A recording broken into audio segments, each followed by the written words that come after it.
Hello, everybody, and welcome into the Two for Talking podcast. I'm your host, Corey Tusick. I've got Josh Yohe with The Athletic and comedian Joe Bartnick alongside.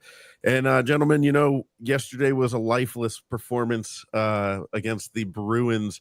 And I'll just lead it off with this. We have now secured a top 10 pick, which is really weird to hear that said about the Pittsburgh Penguins. But yeah, we've got a top 10 pick. Here we are. The Rangers, we could talk about them in the NHL segment, but they're falling. So we could have two. We could have two next year. Who knows?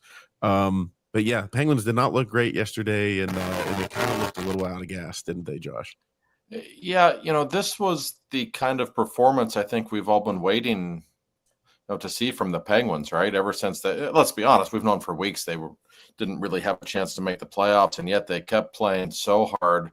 We're so energized, which I give Mike Sullivan a lot of credit for that. And I know there are many people viewing this right now saying, this is bad. We want them to lose. We want the top 5 pick. And I understand that, but you can't really tell a coach or Sidney Crosby or Evgeny Malkin, hey guys, maybe try not to play so hard. Let's get that top 5 pick. And to their credit, they had some wonderful wins, especially the game in Dallas last week. Even in Jersey, I thought they played pretty well Friday night.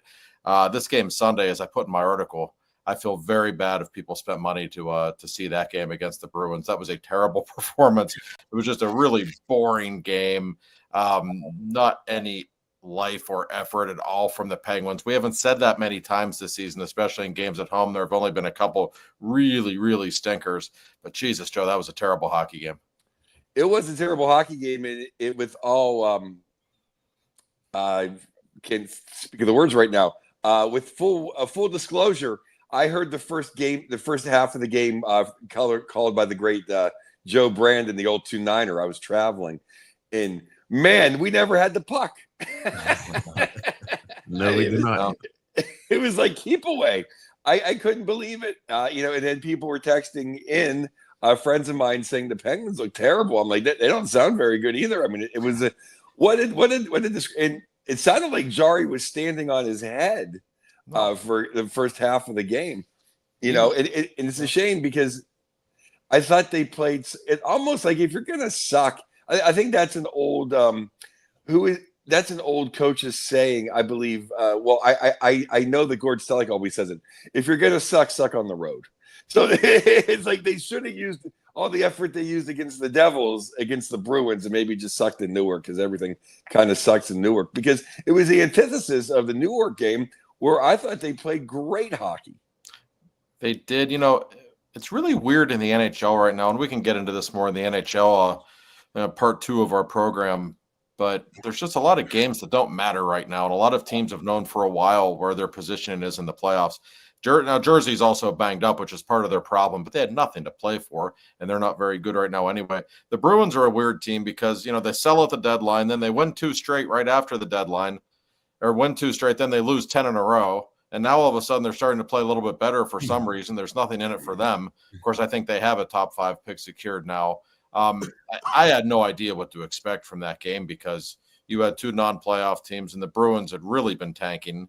But they played a pretty good game, and the Penguins just could not have looked more disinterested in that game. And that's why Sully was so unhappy afterwards. But you mentioned Tristan Jarry.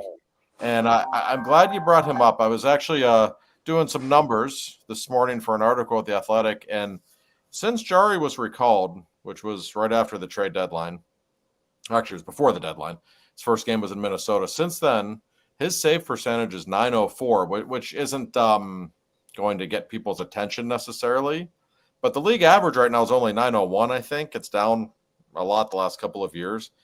He's at a .904 save percentage in the last month, playing behind that defense, playing behind a team that gives up so many great A's. And I thought he was really good yesterday. He has become a real story. Like, would I trade him if I could? If I were Dubas, yes, of course. Would I trust him long term? No. But I give him credit for the way he's rebounded. I wonder if he has some value now. I wonder if we might see him at the World Championships playing for Canada, in which Kyle Dubas is picking the team, by the way. It's not like they have many goaltenders to begin with. Jari has become a story. He had those 2 bad games when he got pulled in Tampa and Buffalo, but 904 save percentage behind this team since then, like that's actually pretty good work. It's really not bad at all. And that's actually one of the questions I had for both of you guys is like, I maybe mentioned it last week, but I'm like, I don't know, is Jari just the best option to go forward? Like you said, if you can trade him, great. But next year, you're kind of waiting for these young guys to come up. Why not just play Jari? Ned's an easier contract to swallow, or if you have to, cut him or whatever. But what do you guys think? I mean, is it really that bad of a thing if Tristan Jari stays here? I think I went on record last week saying that I just want to bring Miroshov up and let him sink or swim. Yeah. If he's that good, he can be Barrasso, he can be Fleury, he can be Waugh, come in and and maybe let's go on a run next year. I think we obviously can't keep Nedeljkovic because he's just terrible. Whatever, even if his contract is less, Josh, I mean, he's been terrible this year. I mean, I know he's a good guy, but great, come back for the reunion. I mean, maybe it is Jari, and I'm not in the locker room, Josh. You are, but Jari seems to have a decent personality. He seems like he plays well with others. I don't think he would hurt Miroshov as far as not working with him properly. Or do you feel that way? No, I don't think he would be a problem with him at all. It's only a good thing for the Penguins if Jari keeps performing better.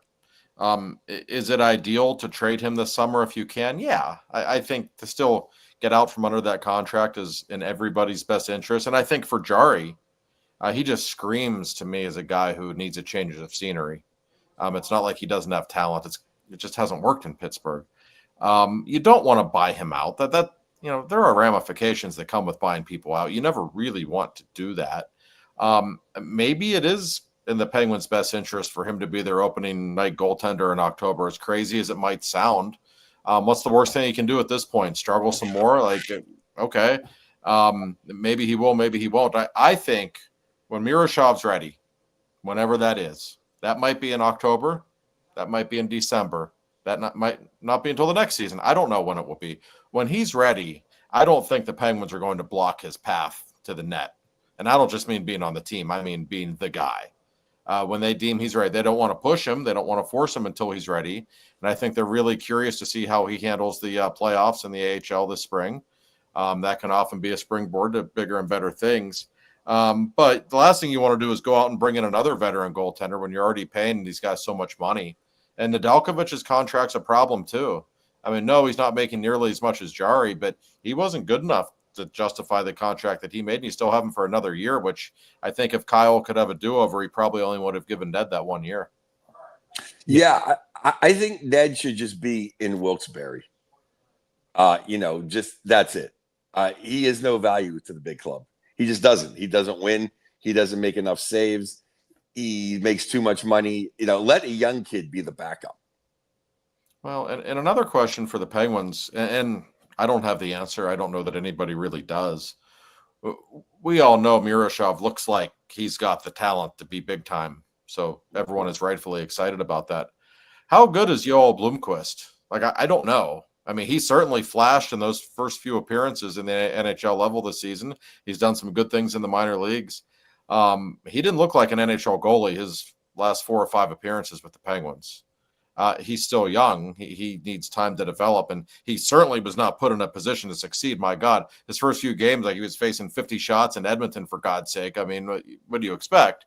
So the jury's very much out on him, as it is Miroshov. But I wonder about Blomqvist, what the future is for him. And ideally, you don't want 2 guys to be your goalies who are both really young. You'd like to have that veteran backup with Miroshov in a perfect world, but Jari's too expensive to be that guy. I don't know if Ned's good enough to be that guy. And I don't know, Blomqvist obviously isn't going to be some experienced veteran. So even though it's good that the Penguins have all these goaltending options, I still think it's fair to say they have a lot of decisions to make. You think they, though, could treat Jari's contract as just like a sunk cost? You know what I mean? Like, ignore his salary and just be like, hey, you know what? He might be the best option. Like in a perfect world, in my opinion, Miroshov's the starter, Jari's the backup, and Ned's down in Wilkes-Barre with Bloomquist. With Bloomquist probably getting the lion's share of the work just to get him ready to come up. But we'll see what happens. It's possible. I mean, listen, you can look at Stanley Cup teams and go through rosters and find guys who were overpaid. There were bad contracts on Cup teams. Every team has bad contracts. That doesn't mean that the players, Erik Karlsson has a bad contract. That doesn't mean he can't help you in some ways. And you can go down the line. Every team has them, and it doesn't mean that you just get rid of Jarry. You have to do what's best for the organization. And who knows? There is so much bad goaltending around the league right now. You look at Jarry's numbers, the way he played in the last month. What if he goes and has a great world championship, just theoretically, Is there one team out there this summer that says, you know what? If you would retain $1 million of that, we'll give him a shot for the next 3 years. Maybe not, but it's conceivable. It's something the Penguins have to be aware of. And they have all those draft picks, too. They can always throw a sweetener or two to a team that might be willing to take a chance on Jarry. So that's something to keep in mind. But we've also seen Jarry play very well at times in his career. You don't go to 2 All-Star games by accident. Maybe he has figured something out in this latest time down in Wilkes-Barre. I don't know. Maybe it's a fluke. I have a hard time taking anything too seriously that I see in the last month of the season when the pressure's generally off. Like, that's something we have to consider. It's like there's always in baseball guys who get hot in September after all the minor league pitchers come up and they're facing bad pitching and they hit 10 home runs in September. Like, that guy might be a star. No, he's not. He was just facing guys who weren't as good. Yeah, there's lots of things to consider there. But Jarry playing well can only help the Penguins in a number of different ways. I think Jarry with a 3 points higher than the average, with people knowing that no one is serving up pizzas like the Pittsburgh Penguins defense, and the 2-on-1s he faces, and just the bad net front play that he has to deal with. I think he's marketable right now. I think there is a sucker out there that may take a flyer on him, and especially with the extra draft picks we have available to sweeten the deal. I think he could go. And I think a bigger question, or maybe even a sadder answer, is that might be a worse thing. I mean, it might be like I think the best scenario is him and Miroshev. That to me is the best scenario. And then if they both play pretty good, we get 3 capable defensemen. Then maybe at the deadline, Jarry goes next year. Wow. And then maybe a Bloomquist comes up or somebody else will refine the backup that we can get from the Jarry trade and a goalie swap. That to me is the best case scenario. I will say Jarry and Miroshev are absolutely their 2 most physically gifted goaltenders. Those are the 2 guys with the highest ceilings, no question. I think Jarry is going to be 30, so we kind of know what he is at this point, but it's not like he doesn't have talent. That is true. And I've said this on this podcast all season. I've written it in The Athletic all season too. I have a very difficult time gauging the Penguins goaltenders. Now, I know what the organization has thought of Jarry this season because they've sent him to Wilkes-Barre not once but twice. Now, that tells you that whether it's stuff behind the scenes, stuff they may understand in terms of watching goaltenders and technical stuff that maybe we don't understand because we're not goalies, and it's just a hard thing to figure out, frankly, for novices like us when it comes to goaltending. Obviously, they weren't happy with him. But when you watch this blue line play, when you see how pathetic this team is defensively at times, like, it really is hard to gauge just where these goaltenders are. Like, if Jarry was playing behind a good team, would he be okay? Would he be pretty solid? I don't know. I don't have the answer, but I guess it's worth considering because teams, how many times has a team given up a breakaway 15 seconds into a game? Like, it's unbelievable. I know we talk about, the first shot, first goal thing, and they've done, 14 times or whatever it is. But if you go back and look, and I'm not defending the goaltending per se, but go back and look at those 14 goals. Like 11 of them were either breakaways or 2-on-1s or tap-ins or deflections or really tough. Like, they actually weren't bad goals for the goaltenders to give up very often. This is a team that is horrible defensively, and as much credit as I give Crosby and the leadership and the coaching, I like Mike Sullivan. I think he's a great coach.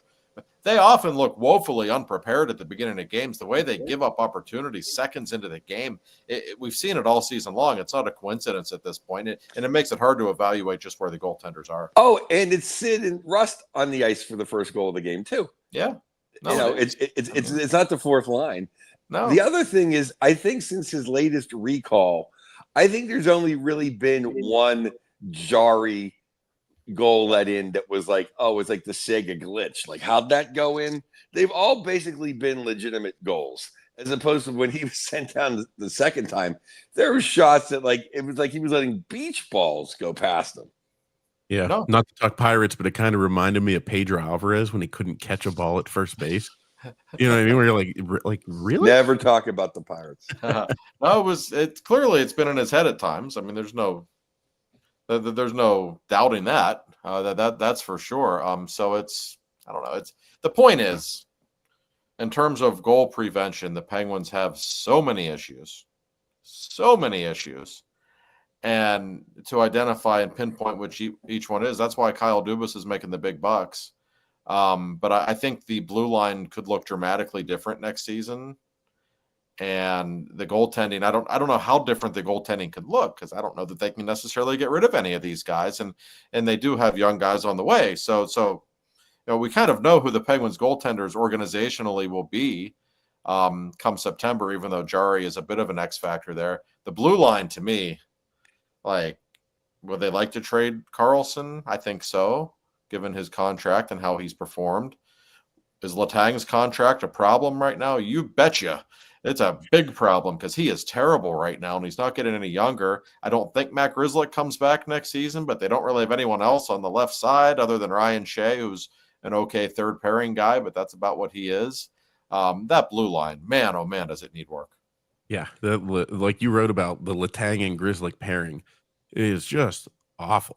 Like, if you've never watched hockey before, you know, you look at it and be like, those guys shouldn't be out there. Like, what are they doing out there? So I don't understand Karlsson's. Every time he plays the puck wrong, he just runs right at the guy. The man doesn't retreat. I mean, that's great for an army. It's terrible for a defenseman. I'm not. I mean, it's not like he's okay. He's closing gaps. He's not giving space. He's just skating right at the guy. Like, here, just go around me, because I'm going to get this over with. He just tries to steal the puck like he's playing against a bunch of 10-year-olds or something. He does it all the time. And we saw Letang yesterday in the Morgan Geekie goal just drift over to the center of the ice for no reason at all. It's just a 2-on-2, and he just gives him a wide open shot because he's drifting to the center of the ice. He does it a lot, like, for no reason. Maybe he could get away with that when he was 22, the way he could skate then. He certainly can't anymore. You could make an argument, and this is a team that has no bottom six, and a team that has an old top six, and a team that has a lot of question marks in goal. You could make an argument, though, and a very valid one, that the single biggest problem with this team this season is Karlsson and Letang. Their two highest paid defensemen who've just been awful.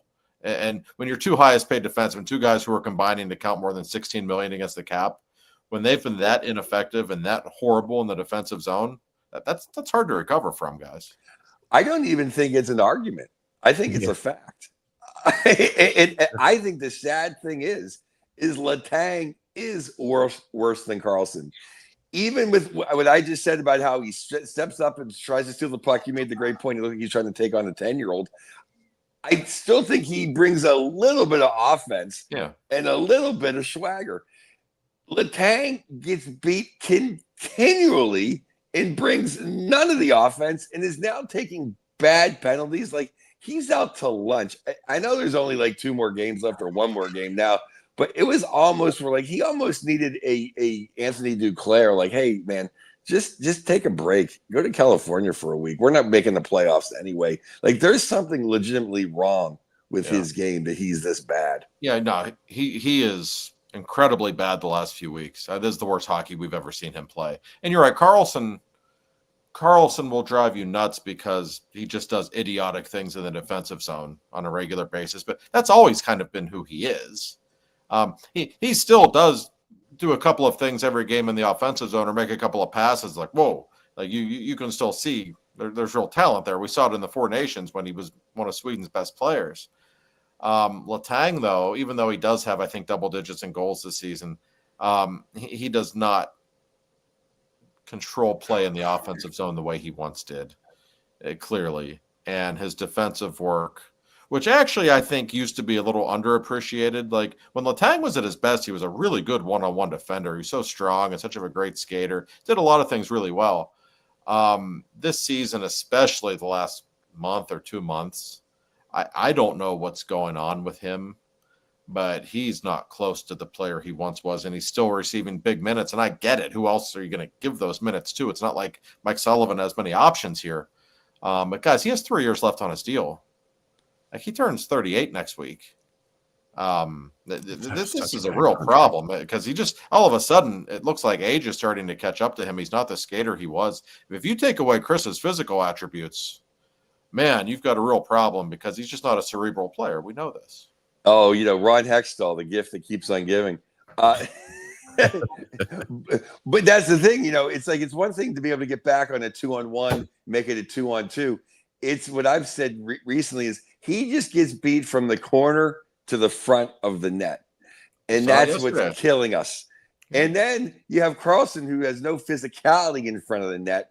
So, and then Grizzly, who's the size of a lawn ornament. So it's like we have no one in front of it. That's as much good things as Dubas has done this year. And I think he's done some great work this year.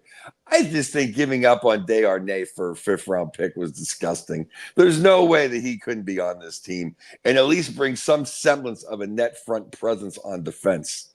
I mean, whatever they do, I mean, I just watching Branson yesterday for the BJs was like, God, we could just use him, and he can't even move. No, it's a real problem. Like I pretty much hate everything about their blue line right now. I like Ryan Shea's an okay third pairing guy, I guess. Timmins might be an okay third pairing guy. Like, all right, that's fine. Other than that, Letang and Carlson are atrocious right now. Grizz looks fine on the power play, but I don't know that there's any point in bringing him back because he's not very good otherwise. It's just a mess, and I don't understand. And I haven't asked Mike Sullivan this. Maybe I will this week. They keep playing Letang and Grizzlick together. I thought Grizzlick and Carlson were okay together. Letang and Grizzlick are a disaster. I mean, they're absolutely awful together. It's pain. They were on the ice, I think, for 3 goals against yesterday. It's something we're seeing every game. So that blue line needs an overhaul. I don't know if Harrison Bruno will be ready to be on the team next season or not. We know they love him. They've got some real prospects with him and Emil Pianiemi and Finn Harding. So they've got some people in the pipeline on the way in the next year or two, but they still need just a couple of legitimate veteran, solid NHL defensemen. And they've got the money to do it this offseason. If they're going to spend any money this summer, I would imagine the blue line is where they will start. And I cannot disagree with that decision. Well, the waiver wire for like 1 week this year was like everyone on the wire was better than who the Penguins had on the ice. Yeah. They had Dante Fabro was on the wire. Bortuzzo, our old buddy, was on the wire. Your buddy, the famous number 6 defenseman for the Penguins forever. I'm spacing his name right now. Yeah, Rarito was on the wire. They all could be there. They all would be better than what we have right now. And they let John Ludwig go, who I thought. They let Ludwig go, who I thought was kind of an interesting guy. Certainly added some physicality. So, you know how it is, guys. I don't care how talented your forwards are, who your goalies are. If you don't have a decent defense core, you have nothing in this league. And when you look at the best teams in the league and where their blue lines are, and then you look at the Penguins, that's the single biggest difference between the Penguins and these other teams. Like the Penguins have a top 6, especially if McGroarty and Koivunen, if they are who we think they are moving forward, they're going to have a pretty good top 6. Plenty of options on the power play. They've got some talent in goal. We'll see if they figure it out. But their blue line is so far removed from being NHL competent. It's probably the worst blue line in the league right now. I mean, that's something you can't always rebuild overnight. But man, oh man, is it a problem? It's such lazy reporting and such Steeler fan mentality, or just sad sack of shit Pirate fan mentality that it's all the old guys on the team. Other than Letang, it's certainly not Crosby, Malkin, and Russ's fault or Raquel's fault. No. And it's not even the bottom 8. Is the bottom 6, is it the Jordan Stahl third line, or is it the Islanders wanted 4th line, or is it Tampa Bay's fourth line of a couple years ago? No. But you know what? Doers and those guys, they're not, and Blake Lizotte, they're not the problem. Even Kevin Hayes has 14 goals. I mean, he's been okay. Yeah. The problem is Christopher Letang and Eric Carlson. That's the biggest problem. Yeah. You put Bortuzzo and Ruido on this team. Instead of those two, you're not going to win the Stanley Cup, but you're probably an 8 seed. Like you're a wild card. You know what I mean? Like it's just that it's really that bad. Like that's what I thought about yesterday when I watched the game. I was like, I'm so glad you wrote about it, Josh, because I was like watching Letang and Grizzly out there together. Literally, you're like, these two people should not watch. Like if my mom sat down and watched the game, she'd be like, why are those guys on the ice? Like they shouldn't be in the NHL. That's how bad they looked. No, it's a major problem for the Penguins moving forward. And I'm not saying this to knock Chris, but look at the 2017 team that won the Cup without him. That wasn't a great blue line. You didn't have star power. You just had a bunch of solid NHL defensemen, whether Ian Cole and Ron Hainsey and Brian Dumoulin and Trevor Daley, Justin Schultz. These aren't stars, but they're solid veteran guys who in general knew how to play defense a little bit. That goes a long way. It really does. And I realize the forwards on this team aren't nearly as good as what they had then. I understand that. And that team had two great goaltenders. That makes a difference too. But when I look at the Penguins positionally, like the blue line, it's just the ultimate sore thumb right now. They have to do something pretty quickly here. It's so much better just to have 6 between 2 and 4s than to have 2 aging, pathetic number 1s and a bunch of number 7s. That's basically what they have right now. I mean, and those aging number 1s were never great defensively to begin with. So now you have a team that needs its goaltenders to be protected a little bit, and they're not interested in doing that or not capable of doing it in Letang's case, I think. So if you're Kyle Dubas, you got 23, 24 million to spend this summer. So you can go get a couple of good defensemen if you want. But I think it's a bigger deal to try to get rid of some of the, Carlson and Letang. Between one of those two guys, they both have no trade clauses. If you bring both of them back next season in the same roles, I don't know how serious you can feel about winning, because they're not going to get better at this stage. And if you're going to keep those two guys, then you're only going to have so much money to spend elsewhere. I'm not blaming those two for everything. The Penguins have a lot of problems, but man, are those two guys a big problem. I want to get positive. I feel like we've been sad for 27 minutes and 45 seconds. Give or take. I really, really think Kovanen has been incredible. I think he's the brightest spot I've seen. I've even enjoyed his game more than when Jake came up. Jake scored his goals, but he was never the playmaker that this kid is. This kid really is a top 6. He's got a Crosby creation. He's got mad skills. He does. Like, he hasn't scored a goal yet, but that's going to come. And boy, he's passing the eye test right now, Joe. He sees the ice so well. I really think Koivunen, if nothing less, will be a fixture on the power play moving forward. Like, he's just a natural power play guy, the way he sees the ice, the way he distributes the puck. And he can shoot the puck. The goals will come. I don't know that he'll ever be like a 40-goal guy or anything like that, but I could see him being like a 20, 25-goal guy, but really excelling in terms of playmaking and the way he can distribute the puck. He just doesn't look out of place at all. I think when the first goal comes, whether it be against Washington or next season, whatever it is, the goals will start coming at that point. He and McGroarty both. It's a shame that Rucker's out for the year because he was doing a lot of good things as well. But I think the Penguins feel like they really have found something in those two. Maybe they aren't superstars, but at worst, they're middle 6 wingers, good ones, who are also good defensively and do all the little things. I really think they have something in those two guys, and that's a credit to Kyle Dubas. He's the one who is solely responsible for bringing both of them in, along with Harrison Brunick and a lot of the other talented young guys that Pittsburgh's about to become introduced to. Koivunen's an exciting guy. Every game you watch him, you feel like he's getting better and better, don't you, Joe? Yeah. He jumps off the screen. Yeah. I can't wait to see him on the power play with Rusty. Like, I feel like Rusty could set another career high next year if you have somebody that can pass like that and set up Mr. Loves to Shoot. You know? It looks like he's playing in the 90s again. Like, that's how talented he is. It looks like he has a lot of ice to work with. He's seen guys in the back of his head. He's moving the puck. It's just fun. And it really is a crying shame that McGroarty got hit with that puck, because he was also so fun to watch. We blew him up last week in a good way, but just how positionally solid he was, getting physical. He's getting some points, and those two guys make me happy about the future. They really do. No, I mean, that's a start. The Penguins haven't had guys like that in years, literally. No, what do you think about revamping? Like, you kind of wrote about that, but like this has changed the timeline, right? Theoretically. I mean, listen, I don't know that these two guys, like I said, I don't think they're superstars. But all of a sudden, you've got a couple of pieces that you feel really good about. It might expedite things a little bit for the Penguins. I'm fascinated to see what happens this summer, to see how aggressive Kyle gets, because my sense for most of the season had been, next season might be another tough one. And then in the summer of 26, that might be when they get really aggressive in terms of signing free agents and making different moves. But now you look at it, it's like, well, these two guys are maybe a little ahead of schedule.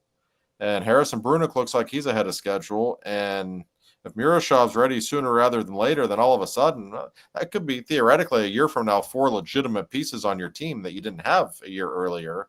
That does theoretically change things. But we could talk for hours about the decisions that Dubas has to make this summer and how interesting it is. What do you do with Carlson and Letang? We assume Gino's retiring after next year. We don't know that. Do you leave Gino at center? Do you try Novak at center and put Gino away? There's a million different things they can do. Some of that's Kyle's decision. Some of it's Mike Sullivan's. But they've got more pieces to work with moving forward than they did a few months ago. That's for sure. That's another piece I just totally forgot about, the Tommy Novak story. I'm old enough to remember when the Penguins traded for him, Joe. He played, a game and a half, got hurt in Minnesota, and he's been shut down for the season. He looked great in that minute and a half. He's got talent, though. You could see the hands and the speed on display for sure. And Sully even used him with Sid and Gino on the one post penalty kill shift. So there's some respect, because a lot of people are worried about if Sully uses younger guys, and Sully's kind of bought into the Tommy Novak story. It was interesting seeing Tomasino take a twirl yesterday, and I thought Borky made a nice point that he could have just phoned it in the rest of the year, but he wanted to get out there and prove a point that he wants to be a Penguin. I thought that was a nice move. And it was nice for Sullivan to play him instead of Matt Nieto. It was. Tomasino's another guy. He's such of an X factor to me. He's got talent. He can skate. He's got a pair of hands. Some games he just disappears. And there's, some facets. He doesn't do the little things very well. He's not very good on the boards. He's, but then when he scores a goal, it's always a pretty goal. Like, you see the pair of hands that he has. So he's a really interesting guy moving forward. He was certainly worth taking a chance on, because you can see the talent that he has. And he's still, I think he's 23 maybe. He's still a kid. So maybe he puts it all together. And if he does, he could be an effective player for the Penguins for sure. But they've just got so many guys on this roster who are question marks. And that's tough. And some difficult decisions will have to be made this summer and moving forward. But he's another one. Like, they've got pieces now. They've got some intriguing pieces. That's something that we couldn't really say about them where they were a couple of years ago. So I think they're on a good path here, better than they were. Yeah, and not to make this we're hinging on Tomasino so much, but I really am curious to see. I feel like Sullivan's a really good coach for a player like that. Somebody who's got the talent but needs kind of like those rougher edges polished and everything like that. I just, all season I've been thinking, I really want to see him go through a training camp. You know what I mean? Like, instead of coming mid-season and, really get a chance for Sullivan to sit down and tell him how he wants to play moving forward. But yeah, I feel good about the future. And the thing that makes me sad, I don't know if you guys have thought of this, like, I think best case scenario, we make the playoffs next year and then we're set up for a couple years of contending. And it really makes me sad to think about Gino only being there for like that last, like, like a little quick, whimper into the playoffs, and then he's gone, and then Sid doing it by himself. It would be hard as a Pens fan to sit there, my emotional side. It'd be hard to see Gino go. Well, I get that, but and he's been better lately in general, but you can't keep him forever. That's just the way it is. And while I think he's still a perfectly okay number 2 line player, I'd be surprised if he plays beyond next season. I think that's probably it. He told me before the season, he said, "Got to make playoffs one more time. Got to be in playoffs." Like it's important to him. So I know next season, if it is his last, he certainly wouldn't want it to end in the regular season. And who knows? The Penguins, like we've said, this first 35 minutes, if they want to improve the blue line, like, could they be a playoff team next year? Sure. Like, they could. It's possible. I assume the East will get better from where it is right now. They could get better. Will they be a cup contender? No, I can't imagine that. But for guys like Gino and Sid and Letang, I mean, I'm sure it would kill those guys if they never got another crack at the playoffs after, especially the way they lost to the Rangers in a series they really should have won in 22. I know they don't want that to be their last playoff series. Oh, the Evan Rodriguez special. It always comes up. I know. Yeah, somehow it comes up.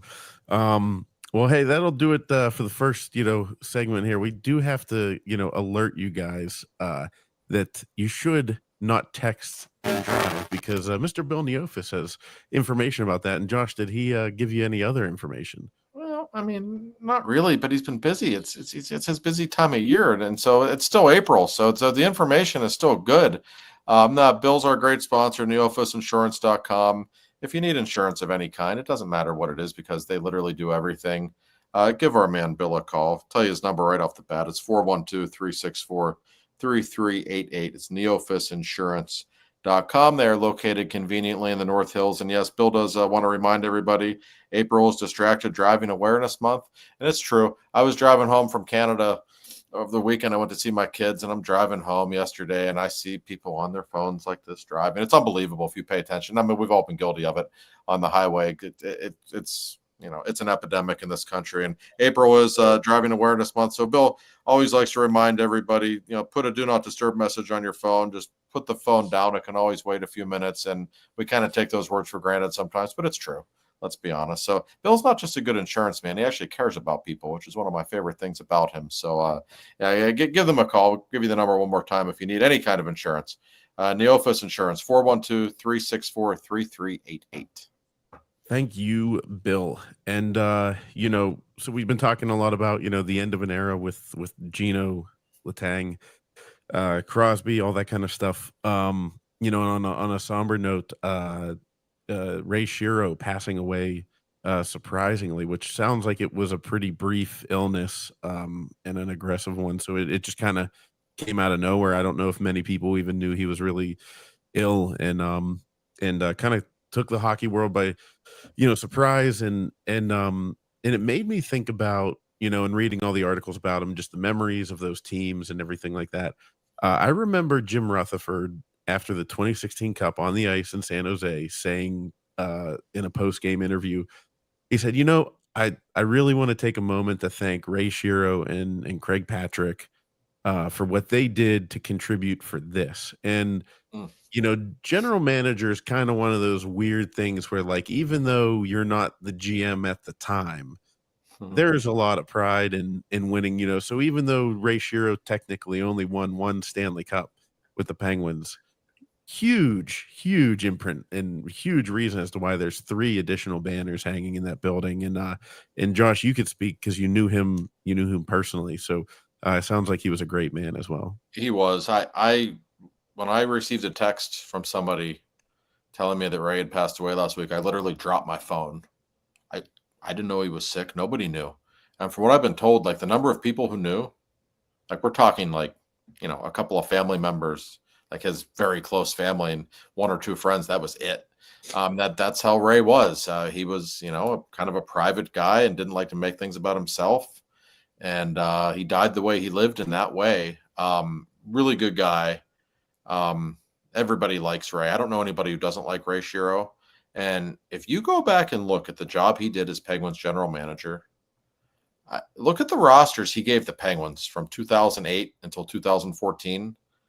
Oh my God. It's amazing they only won one cup because those were their best rosters. I would argue those rosters were probably better than the 16 and 17 rosters. I mean, that's how much pure talent he gave those teams. And he was betrayed by Sidney Crosby's concussions and by a couple of Fleury meltdowns. And maybe Bilesma wasn't the right coach anymore. And he was loyal to Dan to the point that it cost him his job as well. But Ray Shero was a great GM. And by the way, he drafted Matt Murray. He drafted Brian Rust. He drafted Jake Gensel. That guy knew what he was doing. I mean, there is a legacy there. And Jim meant that when he wanted to include Ray Shero in those celebrations because Jim knew what a great GM Ray was. And when you bring up those two, I always go back to the Jordan Staal trade. Everybody knew Jordan Staal wanted to play in Carolina with his brother. Everybody knew. And thus, Ray Shero had no leverage at all. Jim Rutherford could have screwed the hell out of him in that trade, and he didn't. He gave him the 8th overall pick and Brian Dumoulin and Brandon Sutter anyway. And I remember Ray telling me afterwards, he said, a lot of GMs wouldn't have done that. A lot of guys would have used that leverage and just screwed me. And he said, Jim's a good guy, and he would never have done that. And those two, I think maybe partially because of that trade, they always had a real friendship and a bond. And Jim was really, I talked with Jim and Billy Guerin, Tom Fitzgerald. They were all just absolutely devastated. And I talked with Dan Bilesma. We talked on the phone for 15 minutes for an article I wrote last week, and Dan was literally in tears the whole time. You could tell that just the personal mark that Ray left on people was a really big deal. Great man, Ray Shero, and a great GM. I mean, we were blessed. We had Craig Patrick, Ray Shero, and then JR. How about that? Huh? And then we're off the cliff. The streak ends abruptly after Jim Rutherford. But and taking over for Craig Patrick wasn't easy because I think he was Ray was just the assistant GM in Nashville. So to take the reins from literally a hockey Hall of Famer and a legend, and he made those Penguin teams better. I thank Disco for his Stanley Cup, but I definitely think we could have been coached better. And also play Jerome McGinley in the right position. That might have helped. He delivers you a 600 goal scorer, and you put him in the wrong spot. On the wrong side. But the other thing too that I always liked about Ray, and me, I'm old school. He always valued toughness. I know because his father was Fred Shero, but he always valued having a tough team, and that was the first thing he did when he came here. Remember, he brought in the Root 2s and the other guys. It just made us a harder team to play against. And I always think that when you have a young team or a team that's up and coming, you need to just have guys that aren't going to take any shit from anybody and kind of puts a little 10 pounds and some gray hairs on everybody. A little Hal Gill action. Yeah, no, Ray got it. I mean, and Ray was a lot like Jim Rutherford in that, like, he was really aggressive himself. Jim always gets that reputation for being the gunslinger, but Ray's the one that went out and got Marian Hossa in 2008. He's the one who went out and got Iginla. He made a lot of very big, crucial trades that not everybody liked at first, but more times than not they worked out. It's a shame that he only won one cup, really, because if you look at the job he did. I go back and look at the moves he made. He didn't screw up much at all. I mean, this is the guy who traded Alex Goligoski for Matt Niskanen and James Neal, for God's sake. He made so many good deals. I mean, he was – I wouldn't have wanted to answer the phone if he was calling to make a trade with me. I have a great thought about that. Do you think he was that aggressive because 66 was in the big office and, Mario wanted to win more than anybody? And Mario always thought he could win. May have played a role. Like I know the initial plan that year wasn't to go for Hossa, and Mario and Ron Burkle sat down with Ray and they all kind of said, we're way better than we thought. Like, we didn't think we'd be this good this fast. Like, what can we do? And Shiro said, well, go get Marian Hossa if you want. And, yeah, why not? And, listen, the Penguins came closer to winning the cup that year than people remember. I mean, it took everything from a great Detroit team to hold the Penguins off in 6. So they got that close to winning the cup that season. And then he, goes on and gets Billy Guerin and Pascal Dupuis and, Chris Kunitz. I mean, the names go on and on. These are giants in Penguins history that he acquired. And the fact that he didn't always have first-round picks and he traded a lot of prospects – he's trying to win, but he still drafted the likes of Matt Murray and Brian Rust and Jake Gensel, for God's sake. I mean, come on. This tells you that he knew what he was doing in every facet of the job. He was just a machine. Yeah. I think I would probably, I think this was Madden that said, this is a long time ago. This is whenever the Hossa trade happened. It said something along the lines of like, you can stave off the selling the future for the present if you draft well after in the middle rounds. And like you just pointed out, I mean, he did a fantastic job of that. And the reading all those articles was just like, I mean, Josh, I think you did like 3 of them, but there were tons of Ray Shero articles and it just seemed like the players too had like a ton of respect for him. Oh yeah, no, they did. But one, I mentioned this in an article, one memory I have, Joe, I wish you could have been there to see it. I'm sure it would have amused you. Yeah. When the Penguins were melting down against the Flyers in 2012 in that infamous playoff series. It was game 3, was a Sunday afternoon in Philly. That was where they just lost their minds completely. 3 guys got suspended after that game. Just the ultimate melee in game 3. And I'm outside of the team bus late that afternoon in Philly. And I see Ray Shero must have been a 20 or 30-minute conversation with Chris Letang. And I'm like trying real hard. I got my ear turned trying to see if I could hear what's being said. Chris wasn't talking at all. It was all Ray. And I got the gist of it. The gist of it was you got to grow up. Like you can't lose your mind every time a call goes against you or somebody throws a dirty hit against you. Like if you want to be a great player in this league, you gotta grow up at some point. It's time. I don't care if you've already won a cup or not. And I think Chris got the message eventually. But Ray was like that. He would pull players aside and just very quietly, he wouldn't put them down. He wouldn't use abusive language with them or anything like that. He would just be very matter of fact. And Chris said it when we asked him about Ray. He said he turned us into men. And you don't hear players say that kind of stuff about general managers very often, which tells you there was more of a personal feel to him than just making trades. He can say what he wants, but I think it took Mike Sullivan to turn him into men. And of the big 3, I still think Letang has some hair to grow on his nuts as far as he melted down Sunday to me in this game. Well, he got it together in the 16 playoffs. I'll give him credit for that. But no, you make a point. But you look at it from Ray's standpoint too. Like he had all these talented guys, but they were kids. And that was something he had to deal with, and just dealing with Sid's concussions. Like as a general manager, it must have been maddening. You're like, God, I've got the best player in the world. I want him on the damn ice, but he never forced Sid back. He never rushed him back. I covered that, God, every single day for a year, and it was so clear to me by the end that Ray Shero, yeah, he wanted to win, but he cared more about Sid on a personal level than he did about Sid, the hockey player. And I don't think every GM would have been wired that way. They're certainly not, because look at Bobby Clark. They literally ran Lindros out of Philadelphia for concussions. Hey, you got to play Game 7 against Jersey. So if Scott Stevens lights you up, too bad, and that's exactly what happened. That's right. Yeah, that's a really good point. Really good point by you, Joe. Our Ray Shero, R.I.P. We are forever in debt to him for what he did for the organization, and like we said, it continues to do for the organization because we got the rusty razor. I mean, Joe's gonna hang a Ray Shero banner in his house because of rusty. But hey, Corey, we may have not seen the end of Matt Murray. That's true. That's a good point. How does veteran backup? A solid veteran backup if he's healthy, if the poor kid can hold it together health wise.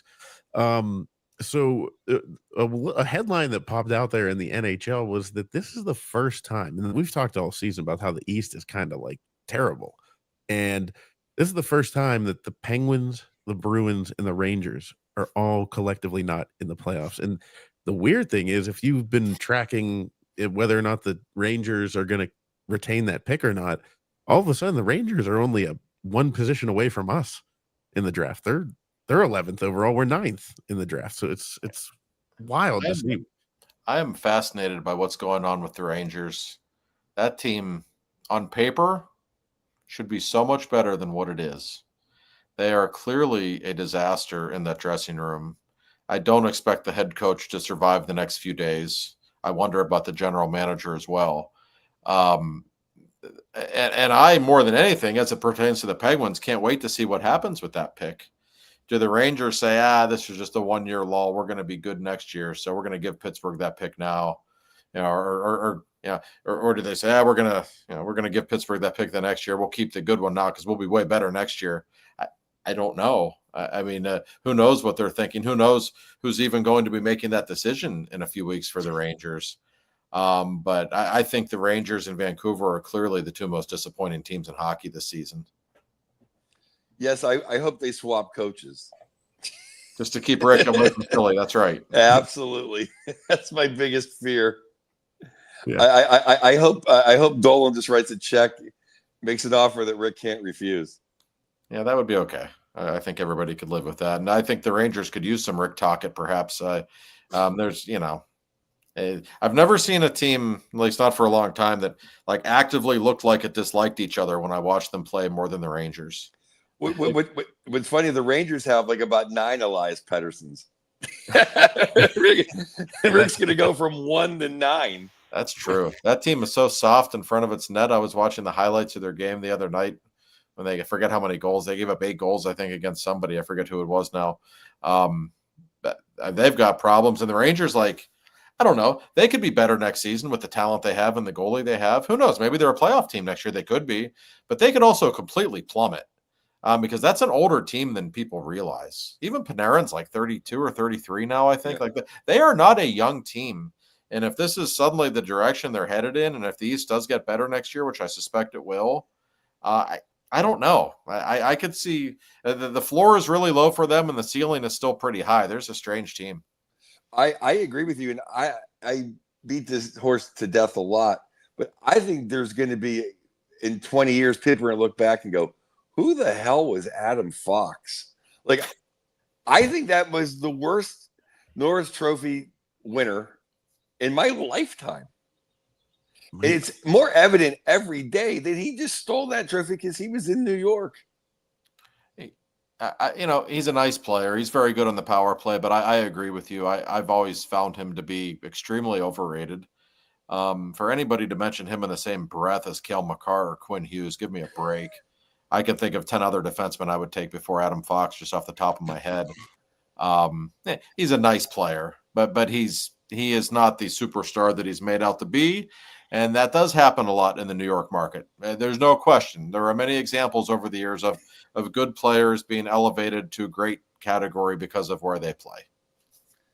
Yes, I mean, we could dissect the because I always thought their blue line was worse than the sum of their parts. Yes. When you look at all of them individually, like I know Lindgren's gone now, but I like Lindgren. I love Keandre Miller. I thought he was amazing. He's had a terrible year. Yeah. And the Schneider kid's good, and Trouba was always Trouba. Some of these guys aren't there anymore, but it was always like on paper they should be a top 5-6 defense, but they're just not. And I would say because they just don't like playing defense. They like being up ice or making open ice hits or playing power plays. They don't like clearing their net. They don't like doing board work. They're just like all prima donnas in a way. I mean, who knows? And they probably we don't have a chance at him.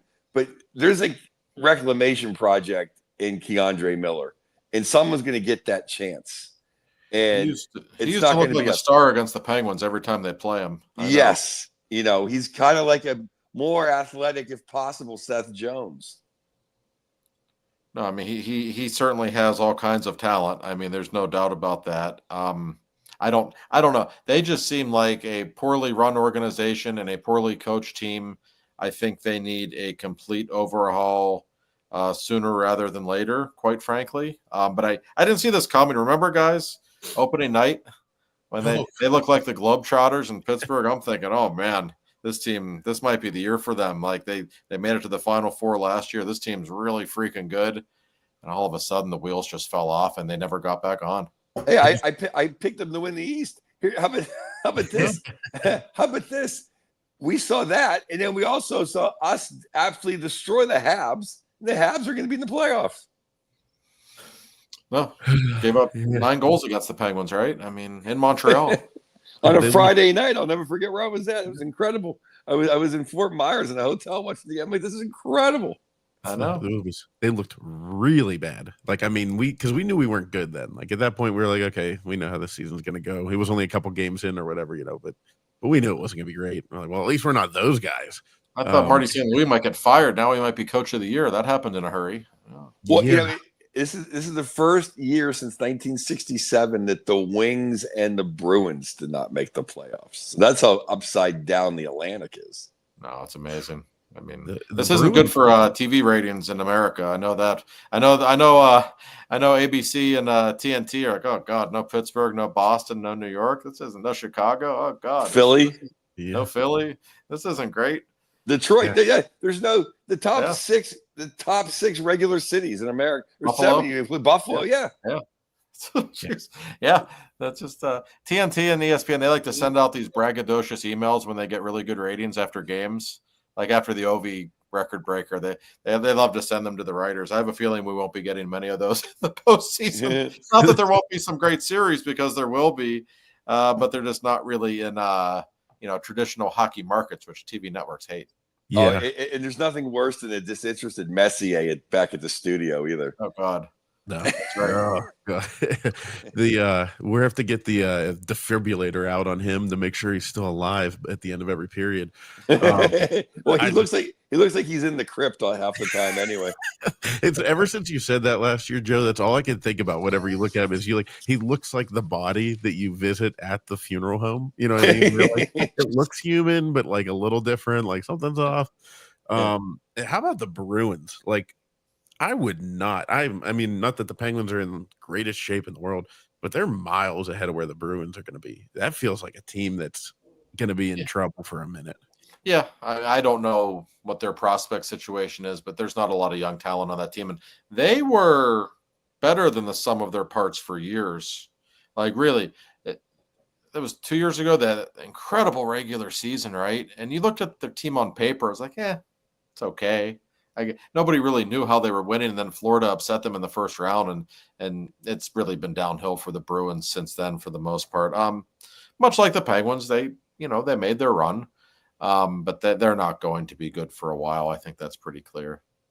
Yeah. Yes. Well, what's funny, because I remember thinking that middle of the year, like Boston just wins those 3-2 games because they know how to win 3-2 games, and that's just the way they play. But then they ripped out, they ripped out Coyle and the Rat. Like that's the guys that learn how to play that way. I still can't believe they gave away the Rat for a second round pick. I know. It's just like, I mean, that because their whole winning is built on culture. It's not built on talent. No, they only have one guy other than Pasta. I mean, the young kid learned how to take a dive when Letang breathed on him, but other than that, I didn't see any talent whatsoever on that team anymore. No, very little, and they've just always been hard to score against. That's always what's made them good. But even their defensive work isn't what it was. Now they've got a bit of a road ahead of them, and it's tough in that division because the Florida teams are so good, and they're going to be for a couple of years longer, I'm sure. And Toronto's a really good team, and Ottawa and Montreal all of a sudden put it together. Detroit's not terrible. Buffalo, I don't know what they are, but they're not terrible. They're playing pretty well. So all of a sudden you look in that division, like Boston's clearly the 8th team, I think, right now. Yeah. No, absolutely. They're at the bottom. I mean, they're at the bottom of the East, and it's just, but speaking, I mean, just the playoffs. I mean, we have Boston down there. We're talking about reshuffling everything. What do you guys think? I mean, Joe, you've got the Battle of Toronto and the Battle of Ontario that you not wanted, but, Toronto and Ottawa looks like that's going to happen. The Florida teams looks like that's going to happen. Dallas and Colorado. That is going to happen. That is happening. And it's, I mean, I'm excited. It's going to be a great first round. It always is. But But which one are you looking forward to the most? Oh, I'm looking forward to the Dallas versus the Avalanche because I think those teams are completely set up, and other than Heiskanen, they're all going to be healthy. I love Tampa, Florida, but I think there's some injured parts there, and I think Florida might be just as we've seen. Teams can't really go to the finals 3 years in a row, so I think Florida might be out a little gas. So I think two teams completely in their prime are the Avalanche and the Stars. And I will say this: we'll do our playoff preview next week. But I'll tell you, if Toronto doesn't win it this year, you might as well just throw Marner off that Sky Dome or wherever the hell that big building's called, because this is your chance, Toronto. You know what's funny? This is it. I mean, you're gonna get the doormat Ottawa. You get your little brother Ottawa Senators. If they think when the Penguins used to play Columbus, oh, okay, we can all stay home and sleep in our beds and go kick somebody's ass. And then you're going to have an absolutely beat up Florida team. So, or Tampa, a team from Florida. So this, and then a very, very other, unless Pro stays healthy and the Capitals get their goaltending the way it's been, you're going to have a weak team from the Metro because the Devils are banged up, and Carolina. Regular season Rod, do some more pull-ups, Rod, bash some people on your way out the door. It's like, this is it, Toronto. This is it. You're right. I mean, and they didn't really play great in February or March, but all of a sudden the last couple of weeks, they've been pretty good. I watched their last couple of games. They've been really good. You're right. This is absolutely their chance. Ottawa's playing really well right now. Like, they'll be a pain in the ass in a playoff series, but Toronto certainly should beat them. And, moving forward, you're right. You get it. I think the Florida teams are the two best on paper, but they are going to be beat up. And Florida doesn't look right to me. They're not playing well right now at all. Tampa's interesting. But the bracket sets up nice for them. And you're right. You're going to get probably Carolina or Washington in the conference final. Like, I don't view those as legitimate cup teams, with all due respect to Washington's record. I think Carolina's a nice team, but no, things could not have worked out any better for Toronto, which entirely possible that the Sens just beat them in 6 in the first round, because that's the way things go for the Maple Leaf. But you got to like the draw for them, no doubt. Yeah, I'm taking Tampa Bay to win the East. I might too. They're really good. Peaking at the right time. Nobody has more star power. They're healthy. They're playing well. They basically have Vasilevsky back. Nobody's talking about that. Like, he was not himself last season after the injury he dealt with. He's back to being Vasilevsky. That changes things quite a bit. Yep, changes the calculus. Yes. So if you're a betting man or woman, you might want to heed Joe's advice. You might get a value pick there. Before we go, I wanted to ask you guys. So, a lot of people are talking with Ovi breaking Gretzky's record, and a lot of people, and I usually say, like, well, Gretzky was shooting against guys that had glorified shin pads on their legs. But then somebody brought up a point. They said, yeah, but they were using, used pieces of park benches to shoot hockey pucks with, like these heavy ass sticks. And not that Ovechkin doesn't have a great shot no matter what, but the sticks that they have nowadays are ridiculous. And, if Mario grew up using one of those sticks, he might, shoot a puck through the net every game. Do you guys think it was easier in one era or the other? Because the goaltending was maybe shoddier in the 80s. There was a ton of goals being scored. But, the equipment technology is through the roof right now. And I don't know. I mean, I tend to think the 80s was easier, but it's worth debating. I'm just curious what you guys think. Go ahead, Josh. Well, we can play this game all day, and you can do it. Like, you can do it in other sports too, right? Like, Babe Ruth never had to face a black pitcher, never had to face a Latin pitcher, right? But he also was taking trains on road trips and didn't have any technology to help it. So you can look at it either way. In hockey, you're right. Gretzky, more than anybody, had the advantage of playing against terrible goaltenders and a ridiculously high-scoring era. But you can make the argument one of the reasons it was a ridiculously high-scoring era was because of him. People were putting up numbers like that until he came around and the Oilers came around. So you can look at it either way. I say, and by the way, not cheap plug, I have an article coming in The Athletic tomorrow about who I think is the greatest goal scorer of all time. You could probably guess where I'm going, but I'll save the suspense for tomorrow. Ovechkin is the most durable goal scorer of all time. And there's something to be what he's still doing at almost 40 is incredible. I mean, you just don't see this from anybody in the history of the sport. Do I think it's easier or harder in this era? I don't know. There's in some ways it is easier. But I will say you can talk about the little goalies in the 80s. Well, if you played in the 80s or in the early 90s, you were going to get the shit kicked out of you all game. And there were never going to be penalties called.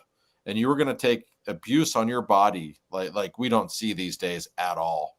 And that's something that I think people need to consider when they look, especially with what Mario dealt with. Gretzky, it wasn't as much, or Dave Semenko would murder you. But he dealt with some of that too. It was so different back then, the abuse that guys took. So I think that's something that goes largely ignored. Yeah, I think that's my point, or my I don't know what I would say, whatever the word. I'm having trouble with the other words aren't hockey words. I think it's harder to score goals today than it was in 1985, but I think it's a lot easier to play hockey. Yeah, that's a really good way to put it. That's a Joe. You should put the trademark that. That's a great statement. That's wow. It's really good because it is easier to play hockey. Yeah, play hockey.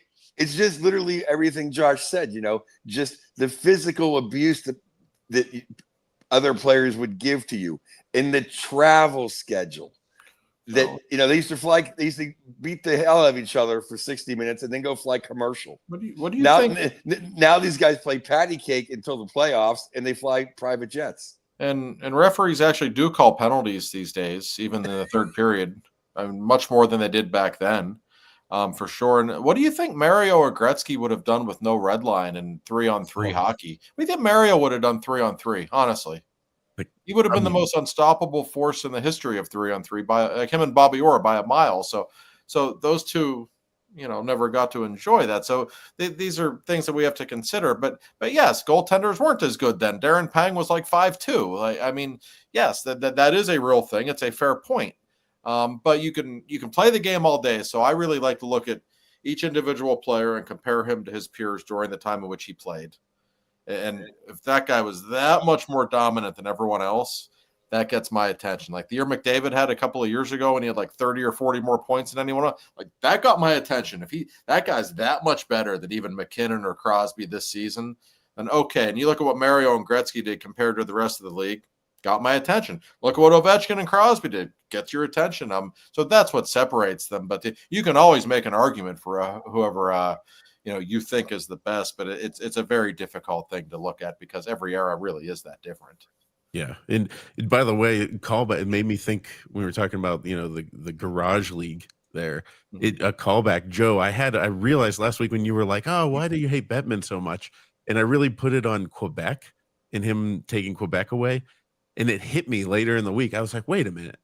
It's because of Mario retired because he under his reign, it became an absolute joke, because they beat you up in the 80s, but like you could still find open ice. It got so bad in the 90s, and the fact that in 96 did Lemieux have 69 goals?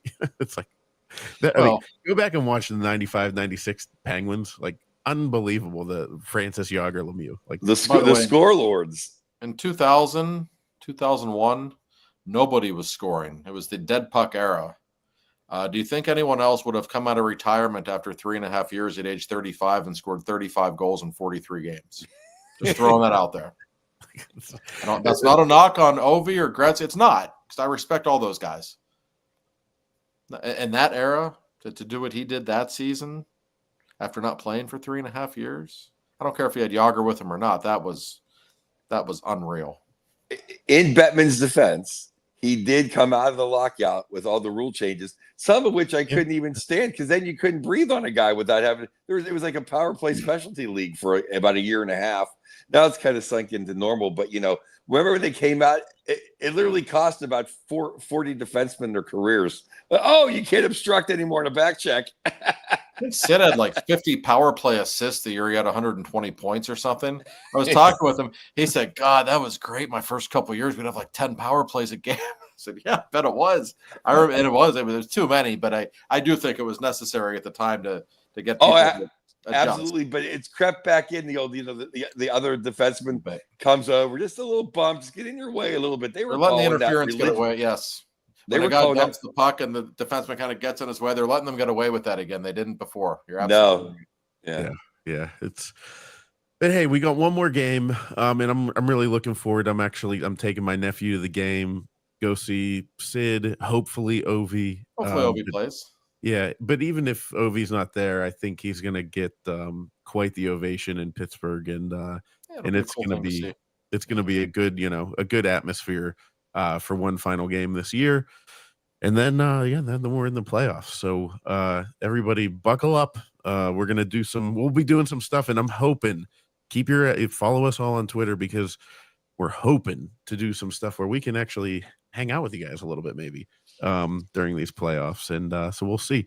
But that'll do it for us here. Let's go Pens. Let's have a good game on Thursday, but not hurt our draft stock. And we will talk to you guys next week.